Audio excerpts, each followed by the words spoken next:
It is a shame for a man to grow old without seeing the beauty and strength of which his body is capable of.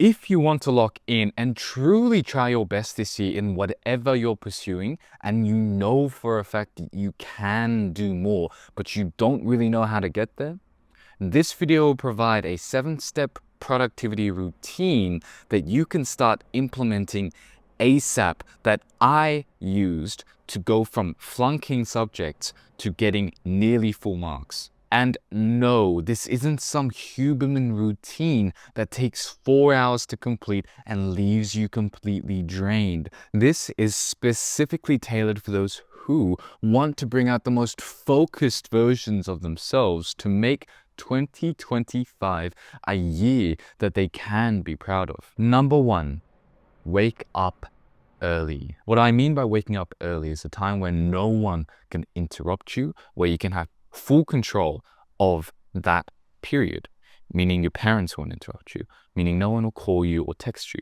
meaning there won't be any notifications or anything. Waking up at a time before 7, so it can either be 6, it can either be 5 or 4, whatever it is, allows you to control your day. It allows you to have a level of peace that you can't get anywhere else.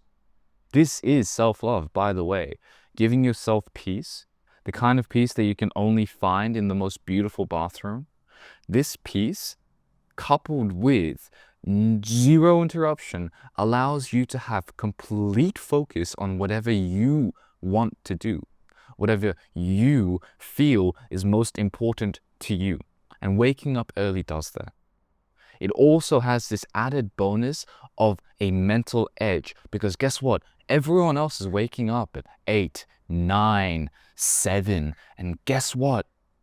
Those extra 3 hours, 2 hours allows you to get ahead of the curve, meaning you will get more done before everyone else. And when it's the exact same time, when it's 8, when it's 9, and you're going to school and you're going to work and you're doing something else and they're doing it with you, you have done much, much more than them. And you've done it early. The early bird gets the worm. Number 2 is to make your bed. Making your bed allows you to start a habit chain, a small chain of good habits that follow one after the other. And like a small kindle of fire, the more you add onto it, the bigger the flame is going to be. The bigger your flame, your motivation, your drive will be. And as a plus side, there is foundation for the rest of the day. Meaning no matter how bad the day is, that you will come back home and at least there is one thing that you've controlled and one thing that you can be happy about, and that is making your bed. And if you want to take this further, and if you want to make your days even more productive, what I would recommend is a Japanese futon bed. One that you can just roll up and place somewhere in a cupboard or up in a shelf. And what this allows you to do is completely change the aura and purpose of your room from that of relaxation, from that of sleeping, to what you need to do, which is focus. Because I'm sure you've all had that where you are trying to study, where you are trying to do something else, but that bed in the corner looks so cozy and tempting. And so what do? You say, oh, I'm just going to have a small nap. Oh, I'm just going to sit down and study there. And before you know it, you're scrolling and the rest of the day is gone. And so a futon bed not only saves your time, it also saves space. Because guess what? That like 1 by 2 meter, 2 by 2 meter space is now completely free. And if we're talking about minimalism and if we're talking about clarity, because that's what it's about, right? When you declutter your room, you declutter your mind. It allows you to declutter your mind, giving you mental acuity and clarity, and thus, the one thing we're talking about, focus. So this leads on to our third point, and that is number 3, have cold showers. The reason why you should have cold showers is simple. It's about discipline. It's about doing something you don't like. And also, in the morning, it's sometimes really hard to wake up from that morning dreariness. So having a cold shower shocks your system. It shocks everything so that you can wake up and that you can have focus and clarity, because it's a survival instinct. And you're thinking, okay, I am awake. And another thing about it that goes into the neurological side is dopamine, because having cold showers allows you to increase your dopamine, or rather allows you to increase the efficiency of your dopamine receptors, meaning life will feel fuller and you'll feel happier. So cold showers are very, very important. And this is going on to the discipline. And guess what? The Spartans had cold showers and it was a necessity. And the reason why is very simple. We do not want to be cowards. And to cower away from the cold is the most unmanly thing you can do. And it's a thing, right? Like, if you've ever heard of girls saying, "Oh, I got the ick because he shivered," or something, like random things. And it's so important to think about it as a source of identity in which you understand that you are not a coward. And if you want to live a life of being brave, and if you do not want to be a coward and you want to be a man, you have to do the things that you do not like. And a shower is the most simple way of showing that. And not only does it show that, it also helps with your productivity. And it increases your mental capacity by so much more.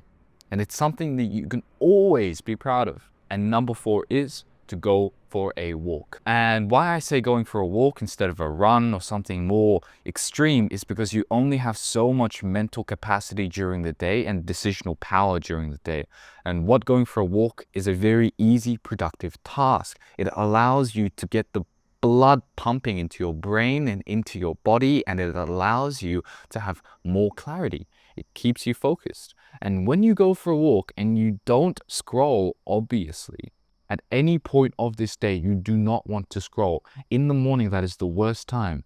And if you can get out and you can start walking, not for long, but for 15 minutes, 10 minutes, and just go for that walk, it adds up to the habit chain, and it adds up to the good habits, the productive habits, and it adds up to one more thing, which is the clarity of your mind. And another thing, which is the authenticity of your word, meaning what you say goes, and your word is iron will, and whatever you say, you do. And that is such a powerful thing to have. And if you can go out the door and you can do something, that is already kindling to the fire, and that is already something very productive. And one more thing, Einstein did this. Einstein, his favorite activity was to go for walks. He used to go for walks 3 times, 4 times a day. And this allowed him to find the theory of relativity, because he was walking and he got on the train and he realized the clock was moving slower as he was going away from the train. And it's like, guess what? If Einstein, the smartest man in the world, found one of the most world-changing phenomenons by having a walk, maybe it's good enough for you. Number 5 is to plan your day. And I mean like autistically plan your day by the hour.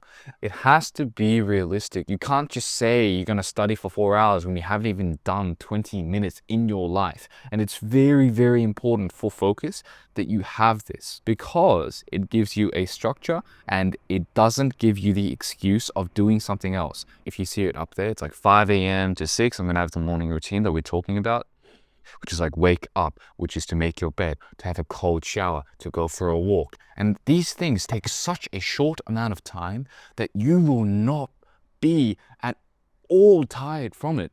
And it only sharpens you like axe against axe, making you sharper and sharper and sharper.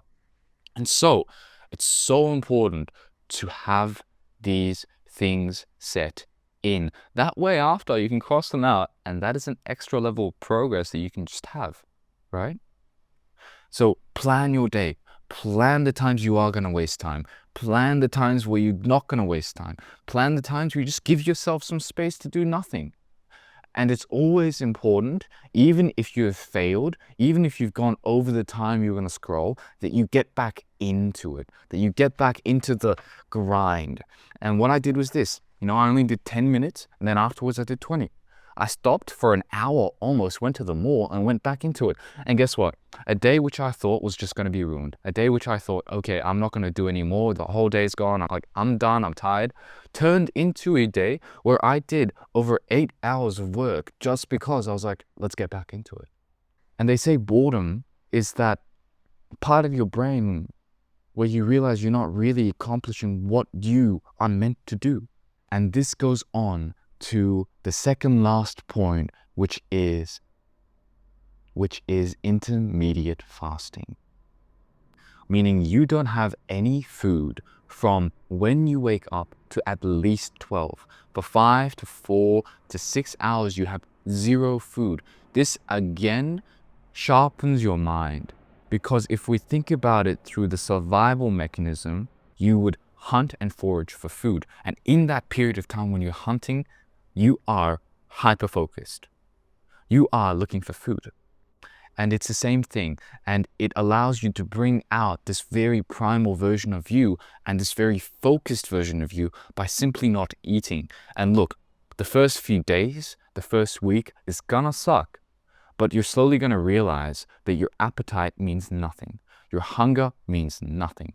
And no matter how hungry you are, you don't really need it. And you can almost like cut away that hunger capacity. That way you can eat when you want and you can have control over your body. So what I'm going to say is very simple. Don't have any food. And to add on to that, don't have any carbs. And what I mean by that is simple carbs that are very, very slow to digest. And you get the glucose really, really late. And what this does is it creates brain fog. It creates drowsiness. And if you've ever ate pasta, if you've ever had bread, if you've ever had something full of carbs like rice, afterwards, you will realize, just like with cereal and anything else, cereal's the worst one, please don't eat cereal. You will realize that your brain will feel worse. You will realize that you can't think the same. And it will not just last for an hour or a day, but for a week. That is how bad it is. That is how bad carbs are. And yeah, they're going to say, oh, it's good for energy, this, and this. It's not. If you want clarity, if you want focus, this is not the thing you should be doing. You should have intermittent fasting. So you shouldn't be like starving. Don't starve yourself.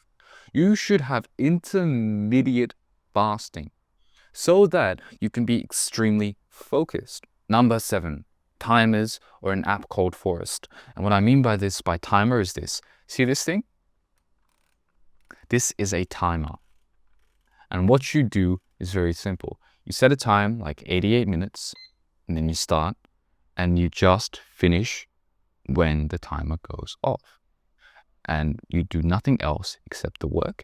You do nothing else like scrolling, looking at your phone, looking at notifications, doing something else, looking away. You just focus in that time. And it doesn't have to be 88 minutes. What it can be is as simple as 9 minutes. And this allows you to train your brain into being hyper-focused and in the moment. And in that period of time, you'll get a lot more done. And this goes on to my second point, and it is an app called Forest. Forest is an app for productivity. What it allows you to do is log your days in. Logging your hours, logging the times where you've studied or worked allows you to do one thing, and that is to see your progress. And you can see this and actually be proud of it. And it allows you to just keep doing more. Because if you've gotten 12 hours of work done, you want to do 12 hours more, because showing that to a friend or showing that to someone is very, very rewarding. And it has this level of competition in which you can invite your friends and you can all compare your hours. And side tangent, if your friends don't want to do this, maybe reconsider your friends. Because if they don't want the best for you, and if they aren't productive, and they're just telling you to play games and blah, blah, blah, they're not the ones for you. Trust me. So that is what I would recommend. Those are the 7 steps. And if you can do this, I promise you that you will have success in whatever field that you are trying to succeed in. And to find your passion, one thing I will say is this: just try. Action is everything. Action is the only thing that you can do as a remedy to procrastination, as a remedy to despair and purposelessness, where you can't really do anything. And if you can't really do anything, start with the small things, right? Have a shower. Sometimes that thing alone is hard. And I'll give you an example. A river is only clean because it has constant movement. And if it stops, even the largest of rivers will dry up and turn into dirty puddles. I hope this video helped, and thank you for listening. Please let me know if there are any other things that you want to talk about, and like and subscribe.